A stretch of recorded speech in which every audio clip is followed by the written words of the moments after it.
চলতি বছর চুয়াডাঙ্গায় পাটের আবাদ বাড়লেও বৈরী আবহাওয়ার ফলন বিপর্যয়ের আশঙ্কা করছেন কৃষক।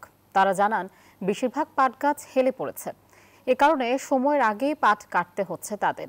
এ অবস্থায় লাভ তো দূরের কথা, উৎপাদন খরচ তোলা নিয়েই দুশ্চিন্তায় পাট চাষিরা। জামান আখতারের তথ্যচিত্রে ডেস্ক রিপোর্ট। চুয়াডাঙ্গায় এবার গত বছরের চেয়ে বেশি জমিতে পাটের আবাদ করেছেন কৃষক। তারা জানান শুরুর দিকে ফলন দেখে খুশি হলেও পাটের বাড়ন্ত সময় বৃষ্টির কারণে ফলন ভালো হয়নি। বেশিরভাগ গাছ হেলে পড়েছে, ফলে সময়ের আগেই পাট কাটতে বাধ্য হচ্ছেন তারা। ঝড় বৃষ্টিতে পাট কাজ হয়ে পড়ে যেয়ে পাট সব অনেক সব মরে গেল, পয়সা গেল। পাট একটু পড়ে গিয়েছে, সবারই পড়ে গিয়েছে। ফলন কমে বছরে, কারো 5 মণ আছে, কারো 4 মণ আছে।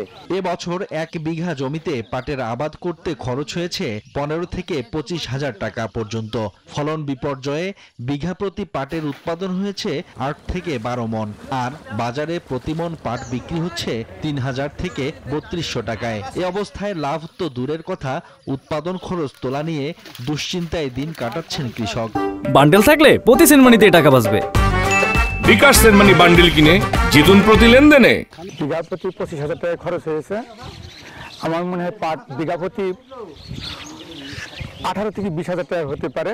খরচ হচ্ছে বিঘে 25,000, টাকায় হচ্ছে 15,000। অবশ্য কৃষি বিভাগ বলছে ভিন্ন কথা। তাদের দাবি পাটের দাম ভালো হওয়ায় ক্ষতি পুষিয়ে নিতে পারবেন কৃষক। আমরা আশা করি যে আসলে পাট সামনের বার আরো ভালো হবে, কারণ এবারে যদি দাম বেশি পায় তাহলে তারা আরো বেশি পরিমাণে পাট রোপণে উদ্বুদ্ধ হবে, পাট চাষাবাদে উদ্বুদ্ধ হবে আর কি। চলতি বছর চুয়াডাঙ্গায় 8,695 হেক্টর জমিতে পাটের আবাদ হয়েছে, যা লক্ষ্যমাত্রার চেয়ে 1,235 হেক্টর বেশি। Desk report, news 24।